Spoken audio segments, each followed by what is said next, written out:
এটা খুব বড় পুণ্যের কাজ। এটা মক্কার মুশরিকেরা বিশ্বাস করে প্রতিযোগিতা দিয়ে তারা হাজীদের সেবা করত, কে কত হাজীদের সেবা দিতে পারে। আরব দেশের এই গোত্ররা এগুলো করে বেড়াতো। এরপরে তারা মক্কা শরীফকে অনেক সম্মান করত, কাবা শরীফকে অনেক সম্মান করত। একটু আপনাদের মনে করিয়ে দিই, জানেন আপনারা, হয়তো খেয়াল নেই বা ওইভাবে বোঝেননি। তারা কাবা শরীফকে সম্মান করতে করতে, সম্মান প্রদর্শন দেখাতে দেখাতে এক পর্যায়ে তাদের সম্মাননা এই পর্যায়ে গেল যে আমরা বিভিন্ন কাজকর্ম করি এবং আমরা উপার্জন করি, চেষ্টা করি ভালো করার, তারপরও তো আমাদের উপার্জনের মধ্যে কিছু হালাল হারাম হয়ে যায় বা ন্যায় নীতি গন্ডগোল হয়। কাজেই আমরা যদি সেই আমাদের ভেজাল উপার্জন ভেজাল টাকা বা হারাম টাকা আর কি ওদের হিসাবে, এই হারাম টাকার জামা কাপড় পরে যদি আমরা আল্লাহর ঘরে আসি, এটা আল্লাহর সাথে বেয়াদবি হবে। কাজেই কি করতে হবে? তাদের হুজুরেরা যুক্তি দিল যে আমরা আল্লাহ আমাদের যেভাবে দুনিয়ায় পাঠিয়েছেন সেইভাবে আমরা আল্লাহর ঘরে যে লব্বাইক করব। বলেন নাউযুবিল্লাহ। বাকিটা বোঝেন এবার কেমন অবস্থা দেখেন। হ্যাঁ, তারা মক্কা শরীফের একটা বেশ কিছু গোষ্ঠীরা, তারা ওই আমরা যেমন উমরা করতে গেলে এহরাম পড়ি, হজে গেলে এহরাম পড়ি, ওরা এহরামও পড়তো। তবে তাদের কিছু কিছু লোকেরা, তাদের তরিকা হলো কাবা শরীফ তাওয়াফের সময় ওই পাশে সব জামা কাপড় খুলে রেখে এরপরে এসে লাব্বাইক আল্লাহুম্মা লাব্বাইক পড়ে ওনারা মহাপবিত্র কাজ করছেন। বলুন নাউযুবিল্লাহ। দেখেন অবস্থাটা দেখেন। তো এটা বন্ধ হলো হিজরি কত সালে, কে বলতে পারবে দেখি? কত সালে বন্ধ হলো? হ্যাঁ, রাসূলুল্লাহ সাল্লাল্লাহু আলাইহি সাল্লামের মক্কা বিজয় হয়েছে কত সালে? কত হিজরিতে? হ্যাঁ, কত? 8 হিজরিতে না এরকম।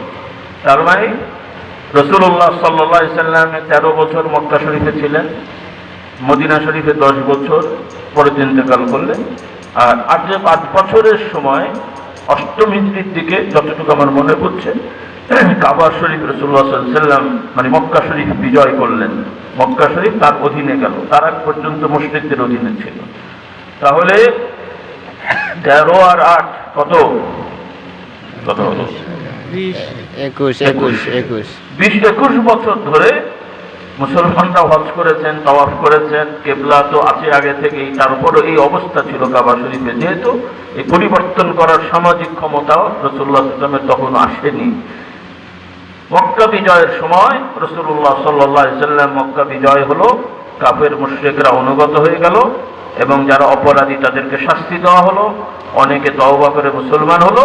রাসূলুল্লাহ সাল্লাল্লাহু আলাইহি ওয়াসাল্লাম ডিক্লার দিয়ে দিলেন, আজকের পর থেকে আর কোনো এই তরিকার কাজ করতে পারবে না, অর্থাৎ আর কোনো উলঙ্গ এখানে তওয়াফ করতে পারবে না এবং মক্কা শরীফে আর কোনো মূর্তি বানিয়ে রাখার কোনো সুযোগ নেই। সব মূর্তিগুলো ভেঙে কাবা শরীফকে পরিষ্কার পরিচ্ছন্ন করা হলো, পবিত্র করা হলো। বলুন সুবহানাল্লাহ। তো যাই হোক, তো আমি যে কথাটা ভাই বোনদের বলতে চাই, বাহ্যিকভাবে ভালো কাজ অমুসলমানরাও করে। অমুসলমান মানে সব খারাপ কাজ করে তা না, তাদের বাহ্যিক অনেক ভালো কাজ আছে। এগুলো দেখে আমরা মনে করব তারা হয়তো মুক্ত হয়ে যাবে। হ্যাঁ, তাদের ভালো কাজের ফল তারা পাবে। আল্লাহ রাব্বুল আলামিন কারো প্রতি অবিচার করেন না, সে যেই হোক, নাস্তিক হলেও তার প্রতি আল্লাহ তাআলা অবিচার করেন না। কারণ একজন ইমানদার তাহাজ্জুদ গুজার 20-30 বছরের মানুষ, 40 বছরের বয়সের একটা মানুষ, তার সারাদিন যতটুকু অক্সিজেন লাগে একজন নাস্তিকের মনে আল্লাহ কমিয়ে দেন নাকি? না। হ্যাঁ, 1 বিঘা জমি পাশাপাশি একজন তাহাজ্জুদ গুজার দিনদার পরেজগার, তার 1 বিঘা জমি, পাশে আর একজন অন্য ধর্মের মানুষ, সেই অন্য ধর্ম মেনে চলে, তার 1 বিঘা জমি, আর একজন সে কোনো ধর্মই মানে না, নাস্তিক, তার 1 বিঘা জমি। 3 বিঘাই একজন মানুষকে বর্গা দিয়েছেন, সে একই নিয়মে চারা ফেলে ফসল করেছে। ফসল কয় রকম? একই রকম। একই রকম। তাহাজ্জুদ গুজার একটু বেশি হয়নি? ওনার ধানগুলো একটু মোটা হবে মনে হয়। কি হচ্ছে? হ্যাঁ, আল্লাহ তাআলা ইনসাফ করেছেন। বলুন সুবহানাল্লাহ। অথবা দয়া করেছেন। কি করেছেন বলেন? দয়া। দয়া, এটা হলো আম দয়া। আল্লাহ তাআলার দয়া 2 রকম। যে আল্লাহকে গালাগালিও করে, আল্লাহ তাআলাও তার প্রতি অবিচার করেন না, দয়া করেন দুনিয়ায়। তবে কিয়ামতের দিনে আল্লাহ তাআলা ন্যায় বিচার প্রতিষ্ঠা করবেন। সেই ন্যায় বিচারে এই কাফের, মুশরিক এবং কবিরা গুনাহগার, বড় বড় অপরাধী ইমানদারদেরকে শাস্তি দেবেন। এটা আল্লাহ তাআলার আদালত, আল্লাহ তাআলার ন্যায় বিচার। আল্লাহ তাআলা আমাদেরকে সেই আদালতে দয়া পাওয়ার তৌফিক দান করেন। আমিন। খুব ভালো করে খেয়াল করেন, কারণ অনেক সময় শয়তান ওয়াসওয়াসা দেয়। কিছু মানুষকে ওয়াসওয়াসা দিয়ে আল্লাহ তাআলা শাস্তি, মানে আল্লাহ রাব্বুল আলামিন ক্ষমা করে জান্নাত দেন, এই জিনিসটা ভুলিয়ে দেয়। তখন শয়তান তার মধ্যে ওয়াসওয়াসা দেয় যে আমি তো অনেক গুনাহ করে ফেলেছি, আমার কপালে জান্নাত জুটবে না। বলেন নাউযুবিল্লাহ। সে মনে করছে খুব ভালো চিন্তা। ভালো চিন্তা না খারাপ চিন্তা? কথা বলে না। একটু কথা, আমার কথা বোঝা যাচ্ছে না? কষ্ট পাচ্ছেন আপনারা? না। তাহলে যে চিন্তা করছে যে আমি অনেক বড় গুনাহগার, আমার কপালে মনে হয় জান্নাত জুটবে না, তার এই চিন্তাটা কি ভালো? না। বলেন নাউযুবিল্লাহ। কারণ এটা হতাশা, এটা নিরাশা, এটাও কবিরা গুনাহ, এটা আরেকটা অপরাধ। আমাদের গুনাহ হয়েছে, হয়, কিন্তু আমরা গুনাহ থেকে তো বাঁচার চেষ্টা করব, কিন্তু হতাশ হব না, নিরাশ হব না। আমার ভাই বোনেরা, আমাদের ইয়াকিন থাকবে, আমি মানুষ হিসেবে আমার যত বড়ই গুনাহ অপরাধ থাকুক না কেন, আমার আল্লাহ তাআলা যখন ইচ্ছা তিনি ক্ষমা করে আমাকেও জান্নাত দেবেন। বলুন না সুবহানাল্লাহ। আল্লাহ আমাদের কবুল করুন, আমিন। আর আরেকদল লোক মনে করে যে আল্লাহ কি আর জাহান্নাম দিয়ে মানুষকে পোড়ায়, আল্লাহ এত বড় দয়া করেন, আল্লাহ কি মানুষকে পোড়াবে? তাই হয় কোনোদিন? বলেন না। হ্যাঁ, আল্লাহ তাআলার যৌক্তিকভাবে দুনিয়ার দয়া দেখলে মনে হয় না আল্লাহ শাস্তি দেবেন, কিন্তু আল্লাহ তাআলা বলেন হ্যাঁ আমি ন্যায় বিচার করে শাস্তি দেবো। আল্লাহু আকবার। বলেন আল্লাহু আকবার। এজন্য আমার ভাইরা, জান্নাতের আকাঙ্ক্ষা থাকা যেমন ঈমান, জাহান্নামের শাস্তিকে বিশ্বাস করে ভয় থাকা এটাও ঈমান। কাজেই শয়তান অনেক সময় ওয়াসওয়াসা দিয়ে আমাদের জান্নাতের প্রতি নিরাশা সৃষ্টি করবে, অনেক সময় জাহান্নামকে অস্বীকার করার প্রবণতা সৃষ্টি করবে। সেজন্য কখনোই এরকম চিন্তা করা যাবে না। যত বড়ই অপরাধী হই, আমাদের বিশ্বাস হতে হবে যে আমি ইনশাআল্লাহ আল্লাহ তাআলা আমাকে ক্ষমা করবেন, আমি চাইলে তিনি দেবেন ইনশাআল্লাহ। ইনশাআল্লাহ আল্লাহ কবুল করুন, বলুন আল্লাহুম্মা আমিন। তিনি শাস্তি দেবেন, আল্লাহ তাআলা কি দেবেন? শাস্তি দেবেন। তিনি ন্যায় বিচার করবেন। সেই ন্যায় বিচারে দুনিয়ার যত, শুধু কাফের মুশরিক না, মুসলমানও যারা কোরআন সুন্নাহ বিরোধী কাজ করে আছে না নাই? ওই যে আমি উদাহরণ দিলাম, নামাজ পড়ে আল্লাহ বাদে সৃষ্টির কাছে সাহায্য চাচ্ছে, গায়বী সাহায্য। বিপদে পড়ে সে কোনো পীর সাহেবকে ভালোবাসে, কোনো আল্লাহওয়ালাকে ভালোবাসে, হয়তো সেই পীর সাহেব তিনি আল্লাহওয়ালা, সেই লোক তিনি আল্লাহওয়ালা। যেমন মনে করেন নাউযুবিল্লাহ, এখন যদি কেউ, আপনারা তো কিছু নাম শুনেছেন, পৃথিবীব্যাপী আল্লাহ তাআলার বেশ কিছু প্রিয় বান্দা ছিলেন যাদের নাম পৃথিবীব্যাপী ছড়িয়ে আছে। হযরত আব্দুল কাদের জিলানী রহমতুল্লাহ আলাইহি, মঈনুদ্দিন চিশতি আজমি রহমতুল্লাহ আলাইহি, এই দুইজনের নাম বেশিরভাগ আপনারা জানেন। এরপর আরো অনেক আল্লাহওয়ালা, বাহাউদ্দিন নকশবন্দি, মুজাদ্দিদ আল ফেসানি, হাসান বসরি, এরকম আরো বহু আল্লাহওয়ালা বিভিন্ন শতাব্দীতে ছিলেন। বাংলাদেশের এই বেল্টে বেশ কয়েকজন আছেন, যেমন এখানে কাছেই আছেন খান জাহান আলী, এরপরে রাজশাহীতে কি শাহ মাখদুম, তার উপরে সিলেটে শাহজালাল রাহিমাহুল্লাহ। এই যে মানুষগুলো ছিলেন, ঐতিহাসিক ভাবে বোঝা যায় তারা আল্লাহওয়ালা ছিলেন। তারা কি ছিলেন? আল্লাহওয়ালা ছিলেন। কিন্তু তাদের কিছু ভক্তবৃন্দ বা এই জাতীয়, এখন আবার এনারা তো আগেকার, আবার ইদানিংকার আবার বিভিন্ন দরবার আছে, সেই দরবারের যারা আল্লাহওয়ালারা মারা গেছেন, অথবা আল্লাহওয়ালা না, মানুষ বানিয়ে দিয়েছে আল্লাহওয়ালা, তাদের কিছু ভক্তবৃন্দরা দেখা যায় বিভিন্ন রোগ ব্যাধিতে তাদের নাম ধরে তারা সাহায্য চায়, হে আল্লাহওয়ালা অমুক, হে পীর সাহেব, হে দয়াল বাবা আমাকে সাহায্য করে। অনেক সবের দোস্ত নাকি? না, আল্লাহ তাদের হেদায়েত দান করুন। এইভাবে তারা সাহায্য চায় যে দয়াল বাবা তাকে সাহায্য করবে। এরপরে অনেক বানোয়াট ইবাদত বন্দিগি আমাদের সমাজে আছে দুই ভাবে।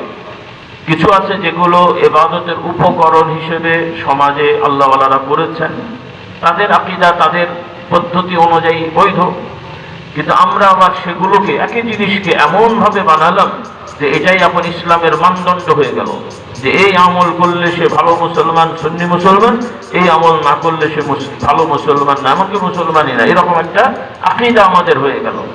তাহলে ওই আকীদার কারণে, মানে আকীদা মানে বিশ্বাস, দৃঢ়তা, এই দৃঢ়তা কারণে ওই একই কাজ একজন করার কারণে দোষী হয়নি, কিন্তু আর একজন করার কারণে কি হলো? দোষী হলো। আমার কথাটা বোঝেননি মনে হয়, দোষী হয়নি। একই কাজ একজন করেছে, দোষ হয়নি, কিন্তু আর একজন করেছে, দোষ হয়েছে। কেন হয়েছে? তার আকীদাটা বদ্ধ। হ্যাঁ, আর একটু সহজ ভাবে বলি, আমাদের সমাজে যারা আমরা দিনদার পরহেজগার, আমাদের মানসিকতাটা কি? কিছু মানুষের, সবার না, দেখবেন রাস্তায় কত খালি মাথায় লোক ঘুরে বেড়াচ্ছে, তার সামনে কথা বলছে, দেখা করছে, এই করছে, তার মনে কোনো সমস্যা নেই। কিন্তু যেই একজন লোক দেখলো, সালাম দিয়ে তার সামনে গেল, সে দেখলো মাথার দিকে তাকিয়ে টুপি মাথায়, কিন্তু টুপিটা সে যেই দরবারের ভক্ত ওই রকম না, ভিন্ন রকমের, দেখবেন মনের মধ্যে একটু ঝামেলা পাকিয়ে গেল। এই কথা বোঝা যায়নি মনে হয়? আপনাদের দেশে নাই মনে হয়, এটা কথা বোঝেননি আমার? এটা কেন? তার মাথার মধ্যে ঢুকেছে যে তার হুজুর যে টুপি শিখিয়েছে এটাই একমাত্র সওয়াবের টুপি, আর আরেকটা ছেলে যে পড়েছে ওই টুপিটা সওয়াবের না। এই আকীদাটা বাহ্যিকভাবে দুইজনেরই মাথায় টুপি আছে, কিন্তু এই আকীদাটা ভ্রান্ত আকীদা। কারণ কোরআন হাদিসে সুনির্দিষ্ট ধরনের টুপির কথা বলা হয়নি। হ্যাঁ, কিছু আছে যেমন ইংরেজরা পড়ে, অন্যান্য ধর্মের লোকেরা পড়ে, যেটা ধর্মীয় তাদের পোশাক, ওই ধরনের টুপি পরলে সেটা খারাপ। ওই ধরনের পোশাক, শুধু টুপি না, ওই ধরনের জামা, ওই ধরনের পায়জামা, ওই ধরনের ধুতি বা লুঙ্গি, যেগুলো অন্য ধর্মের ধর্মীয় পোশাক, সেগুলো ইসলামে নিষেধ। আর যেগুলো কমন কিছু পোশাক তৈরি হয়েছে, মানুষ পরে রেওয়াজ হিসেবে, কোনো ধর্মীয় কোনো কিছু বহন করে না, এগুলো সব বৈধ। কিন্তু ইমানদারের দায়িত্ব হবে, চেষ্টা থাকবে যে রাসূলুল্লাহ সাল্লাল্লাহু আলাইহি সাল্লাম এবং সাহাবারা মোটামুটি যেই ধরনের পোশাকগুলো পরতেন ওই রেওয়াজগুলো ধরে রাখা। কথাটা বোঝাতে পেরেছি আমি? আল্লাহ তাআলা আমাদের বোঝার তৌফিক দেন। কারণ একই পাগড়ি কিন্তু এই যে আমার মাথায় আছে, আবার দেখবেন শিখ সম্প্রদায়ও পাগড়ি পড়ে, আরো অন্যান্য সম্প্রদায় পাগড়ি পড়ে। আবার আরব দেশের অনেক লোককে দেখবেন দাড়ি নেই, বিড়ি খাচ্ছে, হাতে আবার তসবিহ আছে, কিন্তু মাথায় পাগড়ি। অনেক সব না? কি বলতেন? আচ্ছা, দাড়ি জরুরি না পাগড়ি জরুরি? দাড়ি। কোনটা? দাড়ি জরুরি। কারণ দাড়ি নবীগণ রেখেছেন এবং রাসূলুল্লাহ সাল্লাল্লাহু আলাইহি ওয়াসাল্লাম হুকুম দিয়েছেন এবং কাটতে নিষেধ করেছেন, মানা করেছেন। কথাগুলো খেয়াল করেন। তবে হ্যাঁ, কোন কোন নবী মনে হয় মডার্ন নবী ছিলেন, ক্লিন শেভ নাকি? না না, ছিলেন কেউ? আচ্ছা, ক্লিন শেভ ছিল না, হয়তো ছোট দাড়িওয়ালা নবী ছিলেন মনে হয়। একজনের নাম পাওয়া যাবে মনে হয়? না, পাওয়া যাবে? আদম আলাইহিস সালাম থেকে মুহাম্মদ সাল্লাল্লাহু আলাইহি ওয়াসাল্লাম পর্যন্ত আমার যতটুকু ক্ষুদ্র জ্ঞানে আমি জানি যে কোন নবী রাসূলের দাড়ি তো ক্লিন শেভ তো প্রশ্নই ওঠে না, ছোট করেও রেখেছেন, প্রশ্ন ওঠে না। এবং আমাদের প্রিয় নবী মুহাম্মদ সাল্লাল্লাহু আলাইহি ওয়াসাল্লামের পর থেকে এখন পর্যন্ত পৃথিবীব্যাপী যাদেরকে আমরা আল্লাহওয়ালা হিসেবে মোটামুটি জানি, ধারণা পোষণ করি, সুধারণা পোষণ করি, একজনও এই মার্কা ছিলেন না। কথা বিশ্বাস হয়নি মনে হয়? হ্যাঁ, আচ্ছা, অত যদি না করেন, কারণ এখন আবার আরব দেশের কিছু বুজুর্গ আল্লাহওয়ালা আছে ওই রকম মার্কা, তারা তাদেরকে গাউস কুতুব বলে। মিশরের কিছু কিছু এলাকা ওই ভিডিও ইউটিউবে মাঝে মাঝে দেখিয়ে দেন। আগে তো শুনতাম, পড়তাম পত্র পত্রিকায়, এখন আবার ভিডিও দেয়। তো দেখি যে ভিডিওতে লেখা যে ইনি বড় আল্লাহওয়ালা বুজুর্গ, গাউস কুতুব, কিন্তু মোবাইল মানে ভিডিও হচ্ছে যে ক্লিন শেভ, তারপরে চেহারা সুন্দর থাকলে পছন্দ হবে না, ইনি নাকি গাউস কুতুব। বলেন নাউজুবিল্লাহ। আল্লাহ আমাদেরকে সঠিক বুঝদান করুন, আমিন। কথাগুলো খেয়াল করেন। তাহলে পাগড়ি মাথায় দেওয়া ভালো, কিন্তু ফরজ ওয়াজিব না। ভালো সব মানে উত্তম, টুপি মাথায় দেওয়া ভালো, ফরজ ওয়াজিব না। কিন্তু দাড়ি রাখা জরুরি এবং বড় করে রাখা জরুরি, যেটা আবার অনেকে ভুল করে। ইদানিং আবার নতুন নতুন ফতোয়া একটা রেফারেন্স দিয়ে বলা হয়, রেফারেন্সটা সঠিক না। এই জন্য আমি যুবকদের সাবধান করে দিই, ভাইদের সাবধান করি, ভাই যারা দাড়ি রাখছেন সবাই তো রাখবেন, আর যারা আলহামদুলিল্লাহ রেখে ফেলেছেন, ছোট করছেন, তো রেখে যেহেতু ফেলেছেন, আর খামাখালি ছোট করার দরকারটা কি? আল্লাহ আমাদের বুঝদান করুন। এই জন্য ছোট করেন না, দাড়িটা বড় করে রাখেন। যারা ক্লিন শেভ করছেন তারাও দাড়িটা রেখে দেন। অনেকে এটাকে বুঝতে পারছে না গুরুত্বটা, এটা গুরুত্বপূর্ণ। দাড়িটা কি বলেন? গুরুত্বপূর্ণ। জোরে বলেন। গুরুত্বপূর্ণ। অর্থাৎ নবীরা রেখেছেন, আমাদের নবী হুকুম, এবং সব সাহাবীরা, এবং শুধু সকল সাহাবীরাই দাড়ি বড় করে রেখেছেন। দু একজন যারাও কেটেছেন, ছেটেছেন এক মুঠো হওয়ার পরে, আমার জানা মতে কেউ কোনো বর্ণনা বলতে পারবে না যে অমুক সাহাবী এক মুঠো হওয়ার আগে ছেটেছেন, এটা কেউ বলতে পারবে না। এক মুঠোর পরে ছেটেছেন। পরবর্তীতে কয়েক শতাব্দী হিজরির পরে দু একজন ব্যক্তিগতভাবে এই কাজটা করেছেন যুক্তি টুক্তি দিয়ে, সেটা আমাদের জন্য মাননীয় না। তারা আমাদের আদর্শ না। তারা কি নয়? আমাদের আদর্শ হলো আল্লাহর নবীর পরে সাহাবারা, সাহাবাদের পথে তাবেঈন এবং আইম্মায়ে মুজতাহিদিন, ইমাম বুখারী, মুসলিম, আবু হানিফা, শাফিঈ, এনারা তো আছেন, এনারা তো আরো আগে।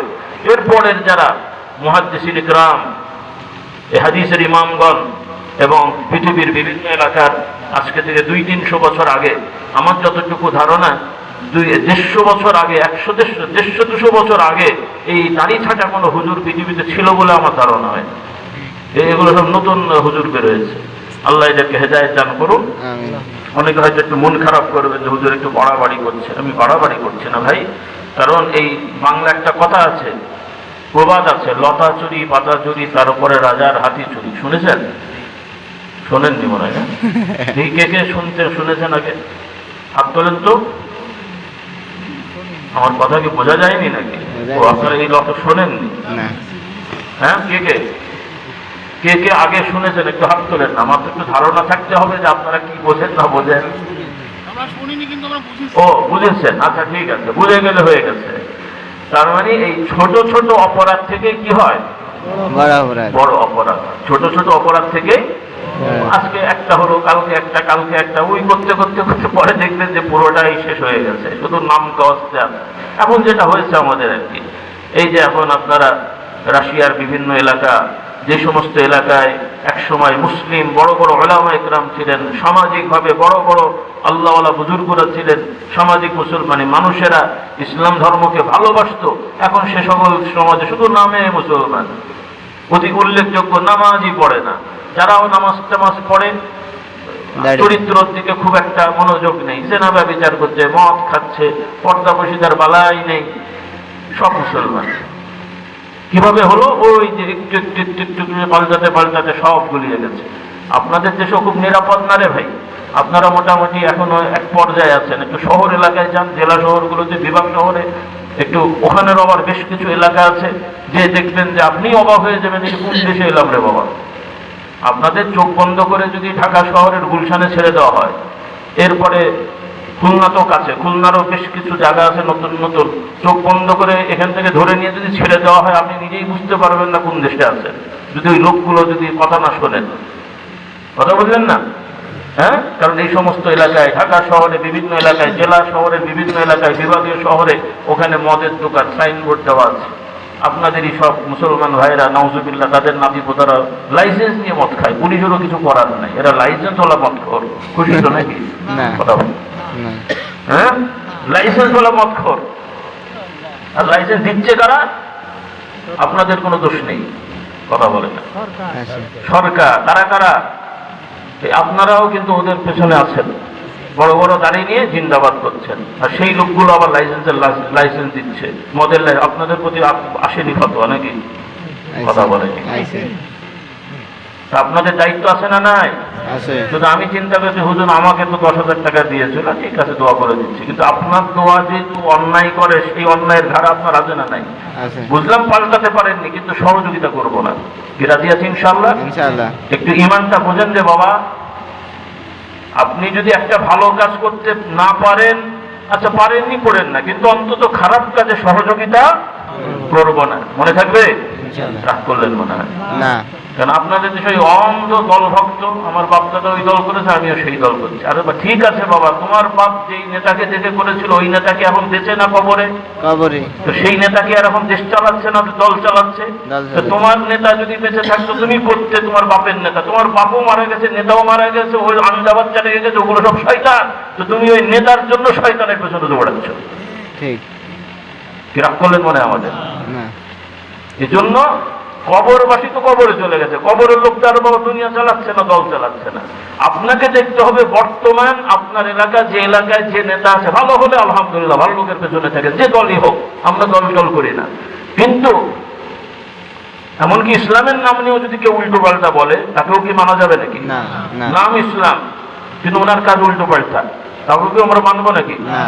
কেউ যদি বলে হ্যাঁ আমি ইসলামী নেতা, মসজিদও আছে মন্দিরও আছে, সেখানেও প্রার্থনা করছে, কি আপনারা যাবেন তো নাকি? না। খুশি তো নাকি? না। কেমন হলো? হ্যাঁ, অনেকে বলবে সমাজ সম্প্রীতি, অন্য ধর্মের সাথে ঝগড়া করতে আমরা বলছি না, কিন্তু ধর্মীয় সম্প্রীতি মানে এটা কি? অন্য ধর্মের মানুষদের সামাজিক সুবিধা অসুবিধার ব্যাপারে খোঁজ খবর নেওয়া, তাদের সামাজিক বিষয়ে তাদের সহযোগিতা করা, কিন্তু কোনো ধর্মীয় বিষয়ে তাদের কোনো রকমের অংশগ্রহণ করা বা ধর্মীয় কোনো খাবার খাওয়া নিষেধ। এমনি আপনার অমুসলিম বন্ধু থাকতে পারে, সামাজিক ব্যবসায়িক পার্টনার থাকতে পারে, ঘরোয়াভাবে তাদের বাড়িতে আপনি দাওয়াত খেতে পারেন, হালাল বস্তু যদি সে দেয়, হ্যাঁ হালাল বস্তু যদি দেয়, অমুসলিম যে ধর্মেরই হোক, সে তার উপার্জন হালাল, মানে সে সুদি কারবার করে না, কাউকে ফাঁকি দেয় না, স্বাভাবিকভাবে ব্যবসা বা চাকরি করে, আপনাকে নাস্তা দিল, হালাল জিনিস খাওয়া বৈধ। কিন্তু কোনো ধর্মীয় অনুষ্ঠান হয়েছে, হ্যাঁ যেমন খ্রিস্টানদের হয় কি বলে যীশু খ্রিস্টের বার্থডে, কেক কাটে, অন্য ধর্মের হয় পূজা টুজা করে লাড্ডু দেয় বা ওইরকম কিছু মিষ্টি দেয়, সারাদ্দ মারাদ্দ কি বলে ওগুলো জানি না, ওগুলো দেয়, খাবেন? না। মহাপবিত্র তো নাকি? না। হ্যাঁ, না। এই বুঝগুলো আমাদের থাকতে হবে। আল্লাহ তাআলা আমাদের হেদায়েত দান করুন, বলুন আল্লাহুম্মা আমিন। আমিন। তো সেগুলো অনেকে হয়তো মনে করবেন যে হুজুর তো সময় চলে গেছে, এখন আর বলার দরকার কি? সময় কি চলে গেছে না আরো আছে? আছে। কি সময় চলে গেছে? না। আরো আছে। এজন্য আমাদের সব মূল নীতিগুলো ঠিক করে ফেলতে হবে। আমরা ভালো কাজ তো করবই, বেশি কিছু করতে না পারলেও আমরা নিজেরা তো খারাপ করবই না, আবার আমাদের সহযোগিতায় কেউ যেন খারাপ কাজ করতে না পারে। আল্লাহ তাআলা আমাদের সবাইকে তৌফিক দেন, হেদায়েত দেন, বলুন আল্লাহুম্মা আমিন। আমিন। তো খোলাসা কথা হলো আমার ভাইয়েরা বোনেরা, আসুন আমরা একটু ইসলামকে ভালো করে শিখি। আলহামদুলিল্লাহ কিছু বিষয় আমরা পালন করছি সামাজিকভাবে অনেক ভালো, আলহামদুলিল্লাহ। বাংলাদেশে উন্মুক্তভাবে আমরা চাইলে মসজিদ বানাতে পারি, নামাজে যেতে পারি, রোজা রাখি, অনেক সুযোগ সুবিধা আছে। কিছু সমস্যা আগেও ছিল, এখনো কিছু কিছু আছে, হয়তো আপনারা কেউ বোঝেন না, এমনি বোঝা যায় না, কিন্তু ঠিক জায়গা মতো কাজ করতে গেলে তখন বুঝবেন যে অনেক বাধ্যবাধকতা আছে। তো সেগুলো গালাগালি করে ঝগড়া করে সুরা হবে না। এই জন্য আমি বলি ভাই, শুধু নেগেটিভ দিক নয়, আমরা পজিটিভ দিক চিন্তা করি।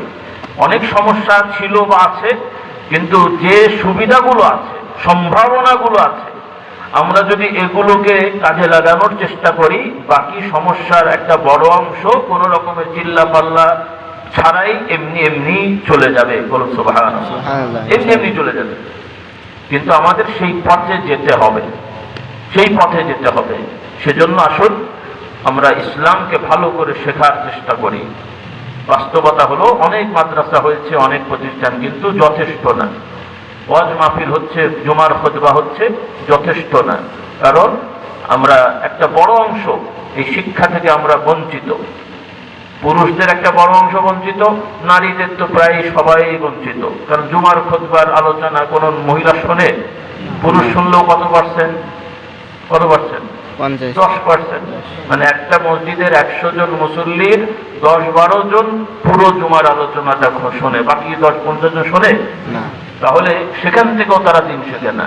ওয়াজ মাহফিল হলো এই 4-5 ঘন্টা ধরে, সন্ধ্যেবেলা থেকে এখন পর্যন্ত 4.5 ঘন্টা প্রায়।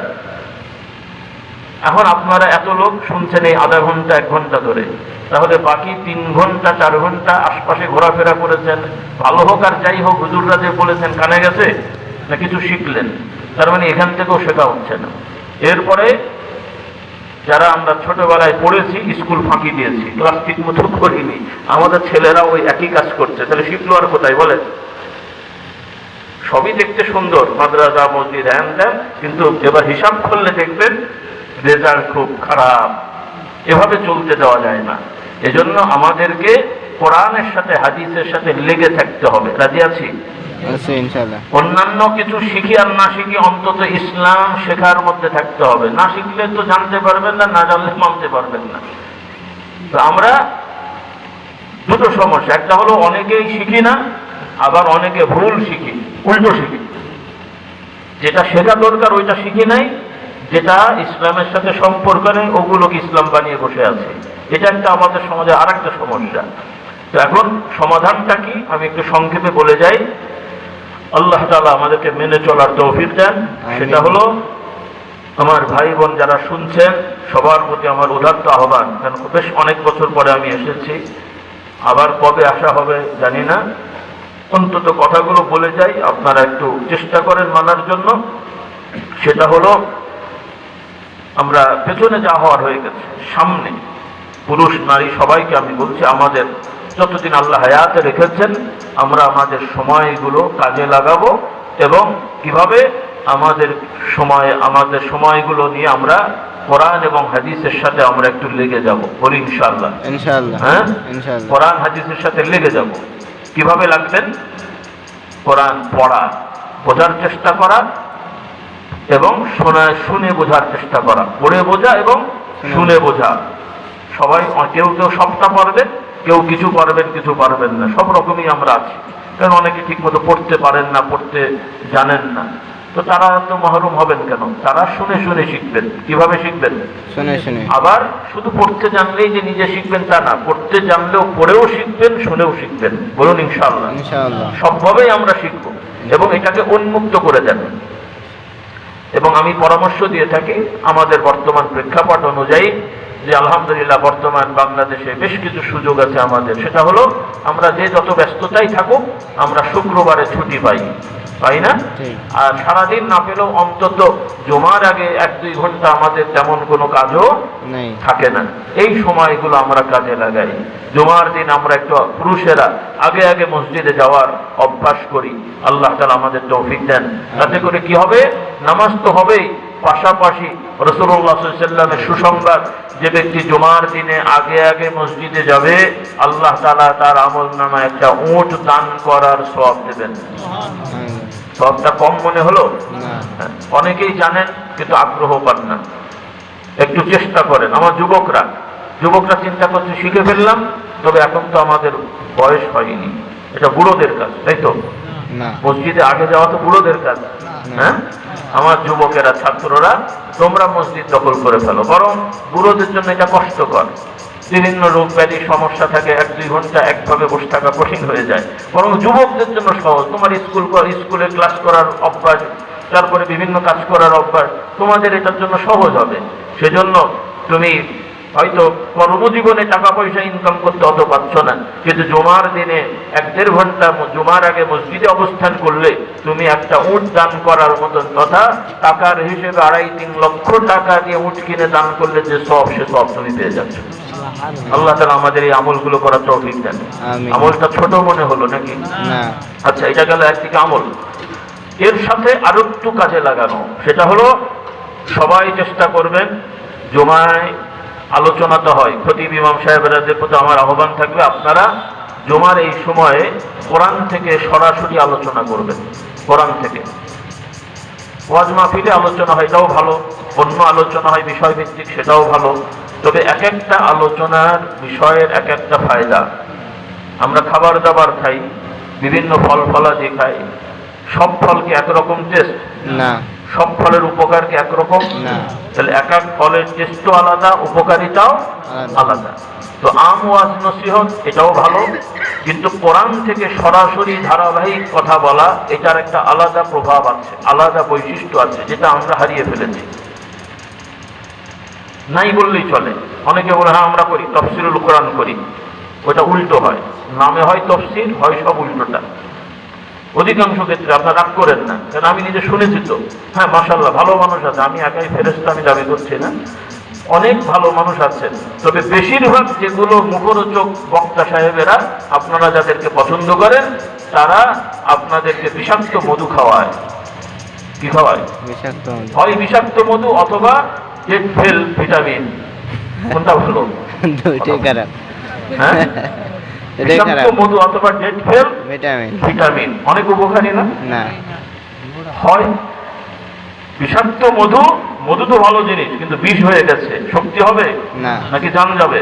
জানবে ভিটামিন বিষাক্ত কি বলে ডেড ফেল ভিটামিন, শক্তি হবে নাকি পেট খারাপ হবে? পেট খারাপ হবে। এই সমস্ত বক্তাদের তফসির শুনলে আপনার কারো কারো তফসিরে ইমান যাবে, আর কারো কারো তফসিরে পেট খারাপ হবে। হ্যাঁ, আমি কারো নাম বলছি না, কারণ এরা তফসিরের নামে মিথ্যে কথা বলে, উল্টো পাল্টা কথা বলে, অপব্যাখ্যা করে। আচ্ছা, ওই শুনলে আপনার ইমান তাজা হবে? এজন্য তফসির করবেন। কিছু লোকের আবার এটা নিয়েও ঝগড়া করে। আমাদের অনেক মহব্বতের মানে আমাদের সাথে সম্পৃক্ত বা আমাদের দরবারের শাখা দরবার এরকম, তারাও দেখি ইদানিং এই মাহফিল নিয়েও ঝগড়া বাঁধিয়ে দেয়। কেউ বলে আমরা ওয়াজ মাহফিল করি, তফসির করি না। আবার আর এক গ্রুপ বলে আমরা তফসির করবো, ওয়াজ করবো কেন? নাউজুবিল্লাহ। আচ্ছা, পাগলের পাল্লায় পড়া গেছে। ওয়াজও ভালো জিনিস, তফসিরও ভালো জিনিস, এখানে গ্রুপিং হওয়ার কোনো কারণ নাই।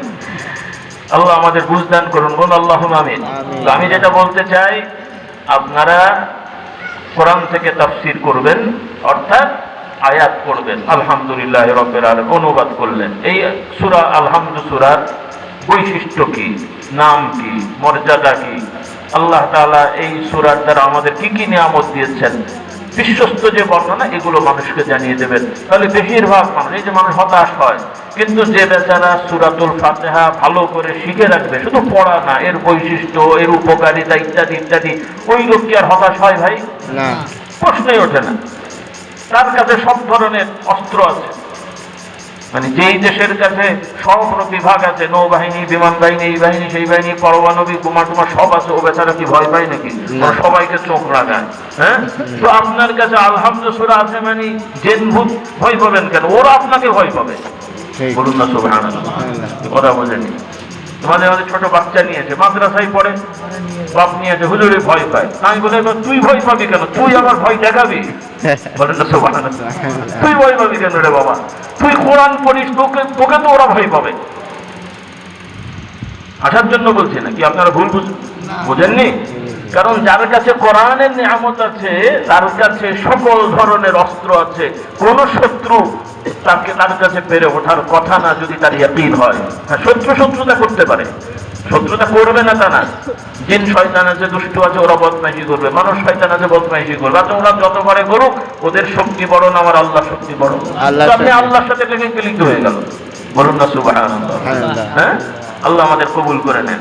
এরপরে সূরাতুল ফালাক, সূরাতুন নাস, আয়াতুল কুরসি ইত্যাদি ইত্যাদি ইত্যাদি, এগুলো হচ্ছে আমলে জিন্দেগি আর প্র্যাকটিক্যাল লাইফ। আজকে আমাদের সমাজে অশান্তি কেন? আমরা আল্লাহর আইন মানছি না। বিশেষ করে সামাজিকভাবে অনেক দেখতে শুনতে ধার্মিক কবিরা মনা করছে, অধিকাংশ মানুষই প্রতিবেশীকে কষ্ট দেয়, পরিবারকে কষ্ট দেয়, বউকে কষ্ট দেয়, মাকে কষ্ট দেয়, বাপকে কষ্ট দেয়, ভাইকে কষ্ট দেয়। কি আমি ভুল বলছি বলেন? যে নামাজি বাদ দিলাম, একটা মসজিদের 100টা নামাজি মুসল্লি, নামাজি লোক, এদের মধ্যে হিসাব করে দেখেন কটা লোক আপনি পাবেন যেই লোকটা বইয়ের প্রতি অবিচার করে না, মায়ের সাথে বেয়াদবি করে না, বাবার সাথে বেয়াদবি করে না, ভাইকে ভাইয়ের সাথে অসম্মান করে না। এই রকম ভালো মানুষ কটা পাবেন? কঠিন, পাওয়া যাবে কিন্তু খুব কম। কিন্তু যদি কোরআনের সাথে আপনি লেগে থাকেন, কাজগুলো ভালো আমরা জানি, কিন্তু এটার গুরুত্ব কতটুকু? মসজিদে ওজিফা করলেও সকালবেলা ওজিফা করে জিকিরাত করে বাড়িতে যেয়ে বউয়ের সাথে গালাগালি শুরু করে দেয়। কি ওজিফা করলো এতক্ষণ? হ্যাঁ, অথচ ইসলামের শিক্ষা হলো প্রত্যেকটা স্বামী তার স্ত্রীর সাথে ভালো আচরণ করতে হবে। এটা কি মুখরোচক কথা না আল্লাহর হুকুম? কোরআনে আল্লাহ তাআলা যেমন নামাজের হুকুম দিলেন, রোজার হুকুম দিলেন, আইপিএস আছে, জেনারেটর আছে, মাইক কি চলে? আপনারা কষ্ট পাচ্ছেন না? কয়েক মিনিট ইনশাআল্লাহ সকলে একটু মহব্বতে কলেমা শরীফে জিকির করি, লা ইলাহা ইল্লাল্লাহ।